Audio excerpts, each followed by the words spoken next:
साई राम बच्चों, कैसे हो? आशा करती हूँ आप सब अपने अपने घरों में और स्वस्थ होंगे। देखो बच्चों, आज हम पढ़ने जा रहे हैं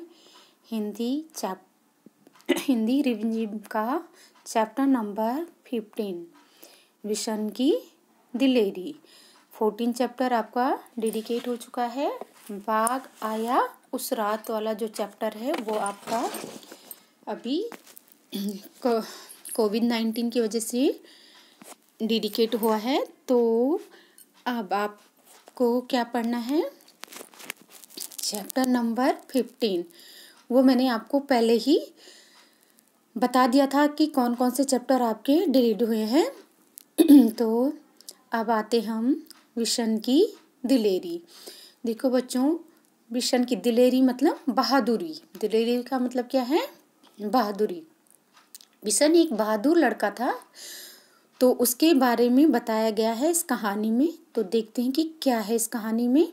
आज तो पहले हम लेसन की अच्छे से रीडिंग करेंगे।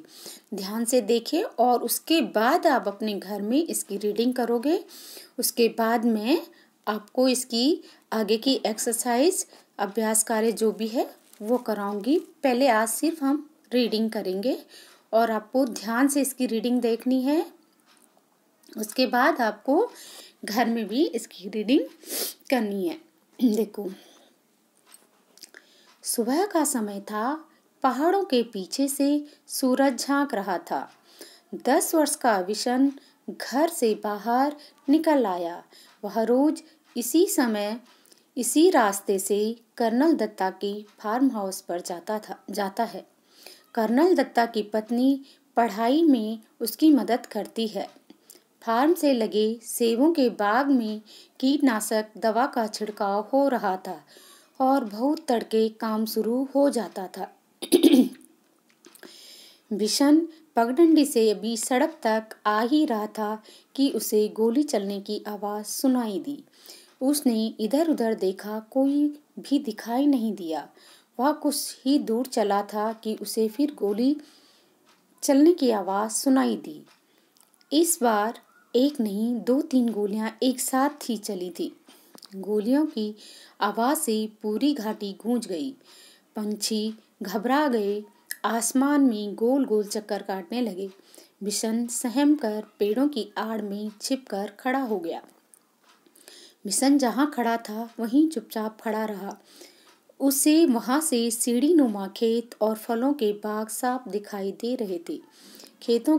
खेतों में काम करते हुए किसान भी दिखाई दे रहे थे।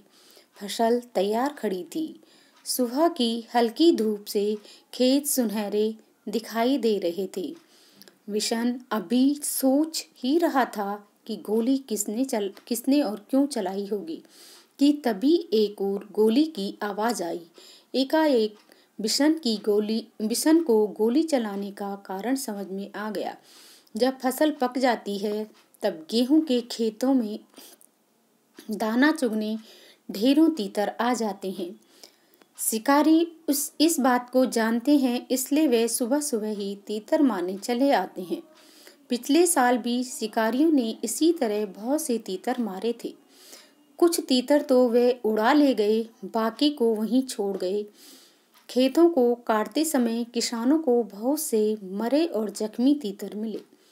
विशन ने सोचा, कितना दुख पहुंचाने वाला काम करते हैं ये शिकारी। वह समझ गया कि शिकारी ही तीतरों पर गोलियां चला रहे हैं, इसलिए वह पेड़ों के बीच से निकलकर खेतों के किनारे किनारे चलने लगा। वह चलते चलते सोच रहा था कि इन शिकारियों को सबक सिखाया जाना चाहिए, लेकिन उन्हें कैसे सबक सिखाया जाए यह उसकी समझ में नहीं आ रहा था। तभी उसके पाँव के पास सरसराहट सी हुई। उसने देखा एक घायल तीतर गेहूं की बालियों के बीच फंसा छटपटा रहा है। विशन वहीं घुटनों के बल बैठ गया। उसने घायल तीतर को पकड़ने के लिए हाथ बढ़ाया, लेकिन घबराया हुआ तीतर छिटक कर खेत के ओर अंदर चला गया। विशन जानता था कि शिकारी इस तीतर को ढूंढ नहीं पाएंगे और घायल तीतर यहीं तड़प तड़प कर मर जाएगा। उसने स्वेटर उतारा और मौका देखकर तीतर पर डाल दिया। तीतर स्वेटर में फंस गया तो विशन ने उसे पकड़ लिया। विशन ने उसे अपने सीने से चिपका लिया और खेत में से निकलकर पहाड़ी की ओर भागने लगा। वह इतना तेज चल रहा था मानो उसके पंख लग गए हों। कर्नल दत्ता के घर के रास्ते में एक तरफ गेहूं के खेत थे और दूसरी तरफ कंटीले तारों की बाड़। विशन वैसे तो कंटीले तारों की बाड़ में से होकर निकल सकता था, परंतु उस समय वह दोनों हाथों से तीतर को पकड़े हुए था। तीतर को संभालना बहुत जरूरी था, इसलिए वह खेतों के साथ साथ छिप छिप कर चलने लगा ताकि शिकारी उसे देख न ले। वह कुछ ही दूर गया कि पीछे से एक भारी सी आवाज आई, लड़के रुक जा, नहीं तो मैं गोली मार दूंगा। लेकिन विशन नहीं रुका, वह चुपचाप चलता रहा। रुकता है या नहीं, उस आदमी ने दोबारा चिल्ला कर कहा। तब वह विशन कंटीले तारों के पास आ गया।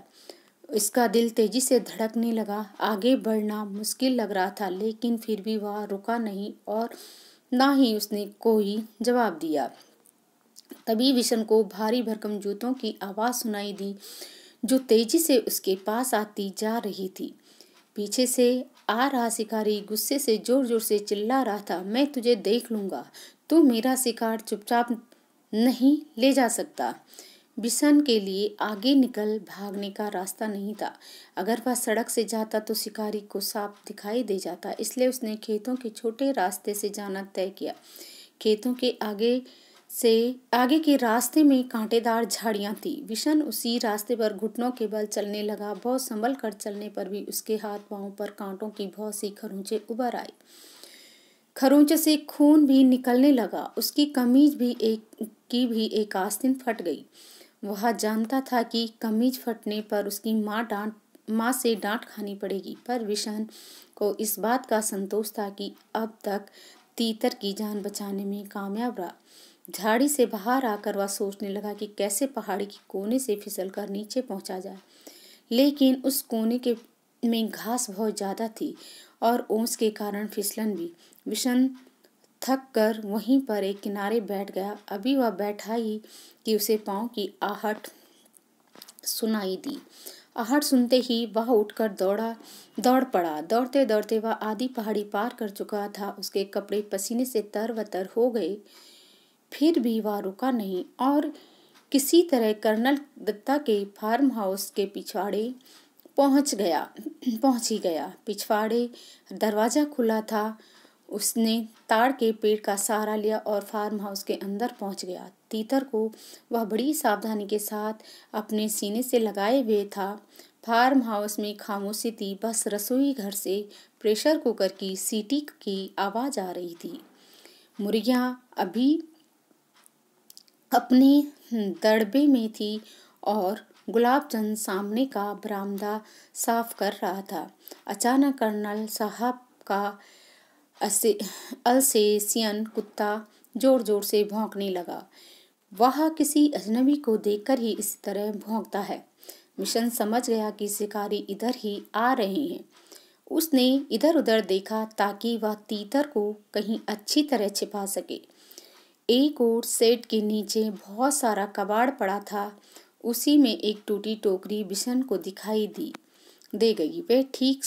ये ठीक है सोचते हुए उसने तीतर को टोकरी में रखकर स्वेटर से ढक लिया। घायल तीतर घबराया हुआ था, इसलिए वह चुपचाप पड़ा रहा। तीतर को छुपाने के बाद विशन ने सोचा कि अब बाहर चलकर देखना चाहिए, पर वह शिकारियों के सामने भी नहीं पड़ना चाहता था, इसलिए उसने छत पर चढ़कर बैठना ठीक समझा। बिना सीढ़ी की छत पर चढ़ना उसके लिए बहुत आसान काम था। वह अक्सर इस सेट पर की ढलवा छत के सहारे ऊपर चढ़ जाता था। विशन लकड़ी के खंभे पर बंदर की तरह छलांग लगाकर लटक गया और ऊपर की ओर खिसकते खिसकते छत पर जा पहुंचा। खपरेल की ढलावदार छत थी, इसलिए वह चिमनी के पीछे छिप कर बैठ गया ताकि वह किसी और को ना दिखाई दे, लेकिन वह स्वयं सब कुछ देख सके। उसने देखा कि दो शिकारी इधर ही चले आ रहे हैं और उनको देखकर कर्नल साहब का अल्सेशियन कुत्ता जोर जोर से भौंक रहा है। कर्नल ने कुत्ते को डांटा, चुप रहो, पर वह न माना। पिछले दोनों पांव पर खड़े हो कर उछल उछल कर भौंकने लगा। वे दोनों शिकारी करीब आ गई तो कर्नल ने रौबदार आवाज में पूछा, कौन हो तुम? यहाँ किस लिए आए हो? साहब, हम शिकारी हैं, हर साल यहाँ शिकार के लिए आते हैं। अच्छा, तो तुम्ही लोगों की गोलियों की आवाजें गूंज रही थी सुबह से। जी हाँ, हमारे पास लाइसेंस वाली बंदूकें हैं। सरपंच माधो सिंह भी हमें जानता है। तो तुम हर साल तीतरों का शिकार करते हो? कर्नल ने मजाक सा उड़ाते हुए कहा। जी हाँ, तीतर भी मार लेते हैं कभी कभी। अभी अभी एक लड़का हमारे शिकार तीतर को लेकर आपके यहाँ आ छिपा है। हम उसे ही ढूंढ रहे हैं। अच्छा, तुम जो इतने सारे तीतर मारते हो उनका क्या करते हो? कर्नल साहब ने पूछा। सीधी सी बात है साहब, खाते हैं, दूसरे शिकारी ने जवाब दिया। फिर कुछ रुककर बोला, अब तो उस लड़के को ढूंढवा दीजिए साहब, वह इधर ही कहीं छुप गया है। कर्नल दत्ता ने उसकी बात पर कोई ध्यान नहीं दिया और गुस्से से कहा, कैसे हो तुम लोग? हर साल आकर इतनी तीतर मार डालते हो, कुछ को खा लेते हो और बाकी जो घायल करके यहाँ तड़प तड़प कर मरने के लिए छोड़ जाते हो। जब फसल कटती है तब ढेरों मरे हुए तीतर मिलते हैं। कर्नल दत्ता की बात सुनकर वे दोनों कुछ घबरा गए। उन्हें उम्मीद नहीं थी कि कर्नल इस तरह उन्हें डांट देंगे। कर्नल दत्ता ने उन्हें इतना ही कहकर नहीं छोड़ा। आगे बोले, पक्षियों को मारने और उनसे ज्यादा उन्हें घायल करके छोड़ जाने में जो बहादुरी नहीं तो कोई बहादुरी नहीं है। अब तुम दोनों यहाँ से जा सकते हो। यहाँ तुम्हारा कोई तीतर वितर नहीं है। अब जाते क्यों नहीं, खड़े क्यों हो? विशन चिमनी के पीछे से सब देख और सुन रहा था। वे दोनों शिकारी बिना कुछ बोले मुड़े और वापस चल दिए। कर्नल दत्ता ने गुलाब चंद से दवाई छिड़कने वाली मशीन लाने को कहा। तभी विशन छप्पर की सीट पर होता हुआ नीचे कूद पड़ा। उसने तीतर को उठा लिया और घर में घुसते ही मालकिन को पुकारने लगा, बहू जी, बहू जी, जल्दी आइए, यह बहुत जख्मी है, आकर इसे देखें। बिशन की आवाज सुनकर कर्नल दत्ता भी अंदर जा पहुंचे और बोले, अच्छा, तो तीतर चुराने वाला लड़का तू ही था? क्या करता बाबूजी, इसे बहुत चोट लगी है, अगर मैं ना लाता तो यह मर जाता। अब तू इसका क्या करेगा? इसे पालूंगा बाबूजी, बिशन ने कहा। कर्नल साहब मुस्कुरा दिए। उन्होंने घायल तीतर को देखा, उसका एक पंख टूट गया था, अब शायद ही वह उड़ सके। जाओ दवाइयों का बक्सा लेकर आओ। बिशन दौड़कर बक्सा ले आया। कर्नल दत्ता ने तीतर के पैरों का जख्म साफ किया, फिर दवाई लगा दी, पंख को फैलाकर टेप लगा दिया ताकि वह ज्यादा हिले डुले नहीं। फिर उन्होंने बिशन से कहा, बिशन, अगर तुम इसे गेंदे के पत्तों का रस दिन में 2-3 बार पिलाओगे तो यह जल्दी ठीक हो जाएगा। तब तक बहू जी एक कटोरी में दलिया ले आई और तीतर को दलिया खिलाते हुए बोली, इसे रोज दलिया भी खिलाना। बिशन, तीतर को दलिया बहुत पसंद होता है। तब तो यह बिशन के पीछे पीछे घूमता रहेगा। कर्नल ने हंसते हुए कहा, अच्छा बिशन, तुम जानते हो तीतर कैसे बोलता है? बहूजी ने पूछा। बिशन ने अपने हाथों को मुंह में रखकर तीतर की आवाज निकाली, quack quack quack. Colonel Datta ठहाका मारकर हंस पड़े। बहूजी भी मुंह पर पल्लू रखकर हंसने लगी।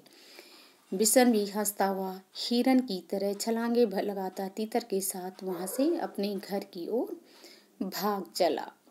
तो बच्चों, ये कहानी लिखी आपकी प्रतिभा नाथ ने, और ये तो इस लेसन की रीडिंग हुई और कहानी मज़ेदार थी। तो आपको भी बहादुर बनना चाहिए। कहानी से क्या सीख मिलती है? हमें हिम्मत और बहादुरी से काम लेना चाहिए।